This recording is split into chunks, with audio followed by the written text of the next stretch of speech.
Now, if you've been painting for any length of time, you've come to that subject where there's a lot of drawing to do before you start applying color. And sometimes seeing it in terms of outline becomes really difficult. The proportions are hard to adjust and get right because we rely more on outline than we do on shape. So in this lesson, I want to show how to start or approach a painting in terms of big shape areas instead of seeing outline or contour. When we look at contour, we're just seeing the outside edge. But if I can mass in with big washes of color, big shapes, and put them in the right shape, the right value next to each other, the painting's going to go a lot faster and become a lot more accurate. All right, I have my canvas board set up here. And my palette over here, just talk about the colors for a second. I've got kind of a basic primary and secondary palette. I've got two blues, phthalo and ultramarine. I got two yellows, cad yellow light, yellow ochre, two reds. Well, I got three reds: alizarin crimson, permanent red rose, burnt sienna. Those are all three some kind of red. And then the secondary colors, I've got two greens, a yellow green, permanent green light, and a viridian. It's a viridian hue. It's really kind of a phthalo green, and a violet and an orange. And that's my palette. Pretty basic. Works well. Down here is just palette scrapings that sometimes are useful to mute color. So I have my reference nearby, and I want to start my painting on the white canvas. Instead of toning it this time like I've done in other demonstrations, I'm just going to start with washes of color. And what that does, that forces me to not look at contour, not the outline of things, which leads to bad drawing, proportions get off, but I'm seeing the big masses, kind of seeing inside the volume or the volume of the shape instead of the contour. Much easier to draw that way. So when I do that, color-wise, I'm not trying to be exact color-wise. I'm trying to pick a color that best represents what's going on. So let's start here. I'm just going to start back to front. Doing it that way when I'm starting with washes of painting is a little better. I'm going to try and stay away from white as much as possible. Make this more transparent watercolor-like. Using just ultramarine blue. I don't need to mute the colors at this stage, because again, I'm just washing in a basic idea. Sky is close to the lightest value, so that'll stay pretty light. Then I have 3 to 4 values or layers of background mountains. So the farthest away is a bit more of a bluish green. So I'm going to get ultramarine blue, a little bit of ochre, and kind of get the shape in there. And again, don't be exact. Don't think every stroke I put down at this stage has to be a finished stroke. It's not. And I really can't mess this stage up, but it does get me along a little bit further and allows me to paint a little bit faster, especially if I'm outside. This is a good way. Now for the next layer. And again, I can change the shape of these mountains here, or the trees, or the hay bales. I can change those shapes as much as I need to make the painting work better.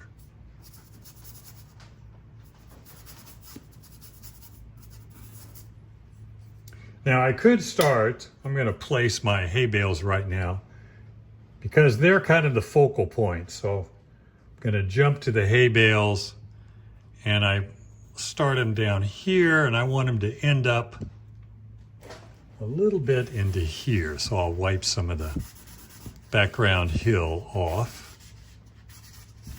And you can see this is mostly paint thinner. and everything can be wiped off in a second. So there's no pressure to make it perfect.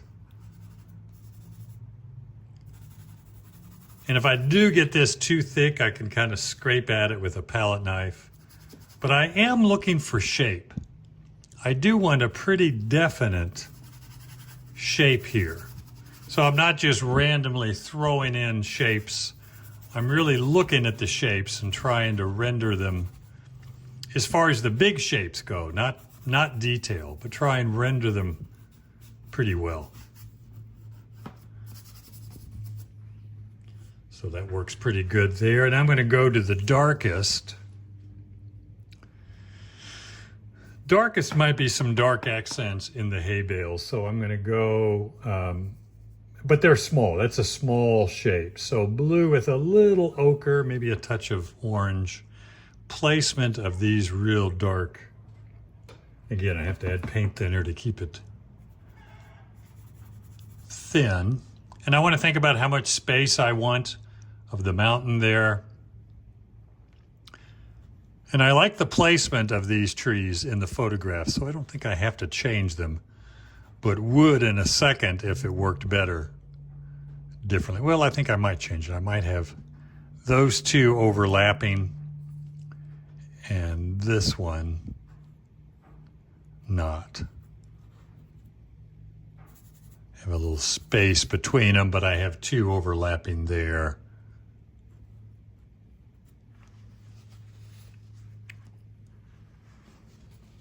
All right, now there's another layer. I've got the layer of the mountains in the background, middle ground mountains, and then these foreground tree, well, they're not really foreground, kind of middle ground trees here, and they're more of a yellow green. So I'm going to get the yellow green here.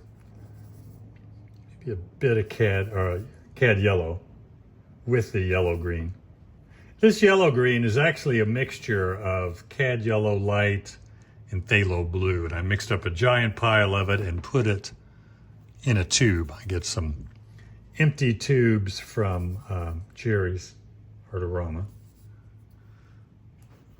And I like that yellow green with the phthalo and cad yellow. Now I'm real careful here. Again, not using outline, not using thick paint, but I'm using this yellow green to shape up the hay bales here. Now in the photograph, the hay bales just touch the edge of these mountains and they create a tangent. And I would rather them overlap the background mountains.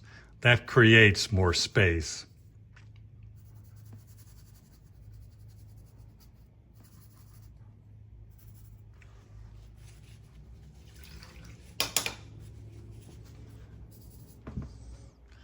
And there's going to be a house in there, but I can wipe out for the house instead of trying to paint around it. And again, this is really thin. Probably the mountains are a bit thinner, so I'm getting a tiny bit thicker, but it's still a wash. Still very big, simple, kind of squinting at things and just trying to see big, simple shapes. Squinting really helps. Even with photography, squinting helps. It just makes things, it drops out the detail is what it does, and you're left with bigger masses and shapes. It's really helpful outside, but I find it helpful when working from reference as well. All right, now with a clean brush, a little bit smaller. This is a bristle brush, an older one, a little stiffer. And I'm going to wipe out here for that roof.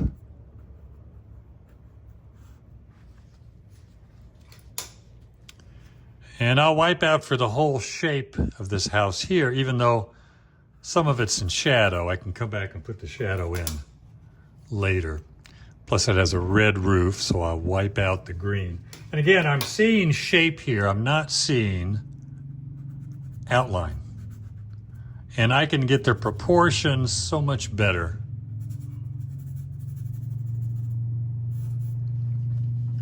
Now I'm going to go back to a green. I'm going to add a little blue to this yellow-green.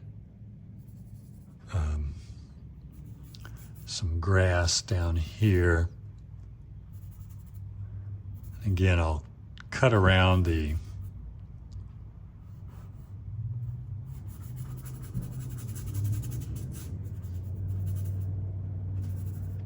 hay bales and kind of come up with the contour of the hay bales down there using the solid mass of the green grass. I'm not trying to outline it. And again, nothing wrong with outline, but it is hard to see things correctly when you're just looking at the contour of something. If I can see things in terms of mass, that's the way to go. So now I want to get some shadow on the hay bales, and it's a dark yellow. So I want to take yellow ochre and/or cad yellow, make it darker. If I add blue, it turns green. So a little bit of violet, my violet here. It's not real thin, so let's thin it down a bit more. And the nice thing is nothing is etched in stone yet. I mean, I'm getting there, but it's nothing to change it. I don't feel the pressure to make everything perfect because I know I'm still got to paint. Really not painting yet. This is the drawing stage where I'm really thinking more value than I am color. So I do have to repaint it because I have to add color to these values. And that will be so much easier because I have everything laid out. I have all the values, the shapes, not all the values. I got the big simple values, but I got the shapes where I want them, at least so far. And again, haven't used any outline. Now I do use some outline, and I might use some here, but I use it only to refine the drawing, not to add detail. Now there's a cast shadow on the grass, and I'm not sure what color to make the grass yet. Maybe more of a reddish orange. So I'm going to get a alizarin crimson, yellow ochre. I don't want green. There's a lot of green in here. And I don't want yellow grass because I have the yellow hay bales. So add a little white to this. But still going to make it very thin, very transparent. Add white to get it lighter, or I could just add more paint thinner to get it lighter. Add more yet. Got it on there just a bit too. There we go. I'm still thinking more watercolor-like. This is my, I've always longed to be able to do watercolor. And this allows me to think I'm, pretty good at watercolor. I find watercolor really hard. I really love well-painted watercolors. Used to do them quite a bit outside, small ones. And I can handle a smaller watercolor sketch, but man, the bigger they are, I don't know how they do it. So this is my attempt at being a watercolorist, only with oils. So there's the shadow. It's going to be a little darker than the shadow on the hay bales. And this will be the color and value of the grass. And let's go a little more yellow-green. I'm trying to vary the green or the color a little bit for down here. I'll get some other greens in here. Get some variation.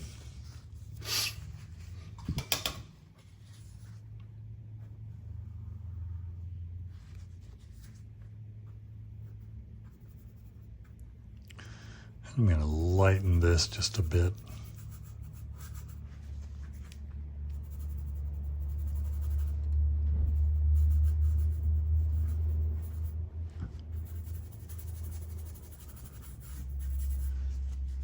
All right, now with the shadow on the houses and back, I'm going to get blue and orange, and I might have to add white here to get it light enough. So I'll make it opaque with white. A little more on the blue side. Then down here, I'm going to add a lot of paint thinner. Again, I'm not worried about perfect color here. I'm not using this color-wise for much of anything. But the color does kind of set it off from just a black and white, or like a brown and white tonal drawing with like a raw umber or burnt sienna. Does give me a sense of color in there.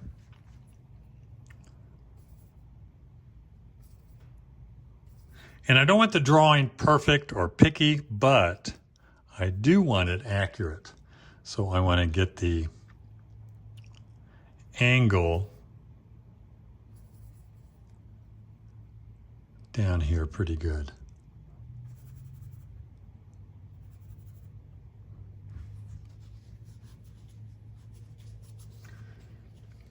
And a little bit of red. I'll just get the permanent red rose.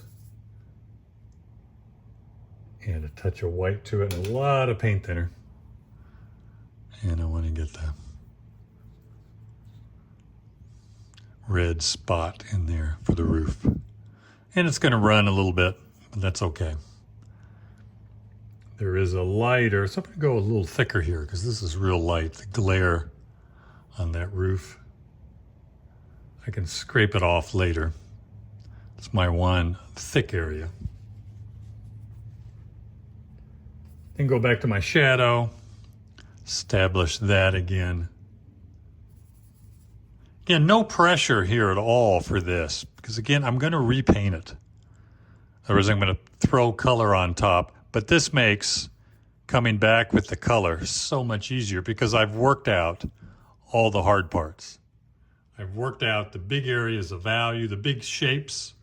I know what the shapes are going to be. I do want to balance some of this real dark here.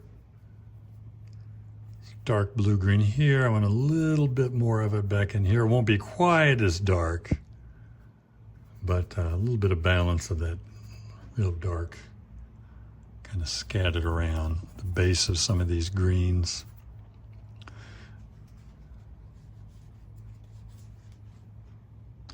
And again, don't have any outline here. I could if I wanted to a little bit, but I just don't see any need for it.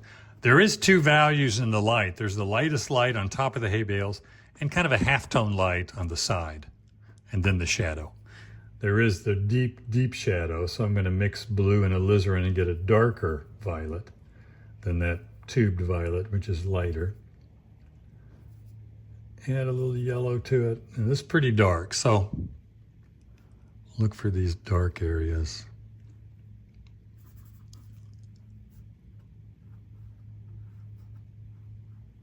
And I can put them where I want. You know, I'm seeing where they are in the reference and using those, but I can put them where I want pretty much as well.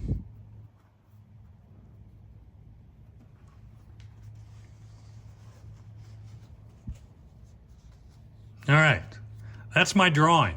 And again, I've set up the big shapes, the big simple dark and light areas. Now it's a matter of using color variation, the warm and cool temperature of color and dark and light values to make that come alive. But this gets me there a lot faster. Instead of doing a painstaking outline first, lightly scrubbing in values, I can knock this down pretty quick. Not that I'm in a hurry, but it does get it, I think, a bit more accurate and where I want to be a little quicker.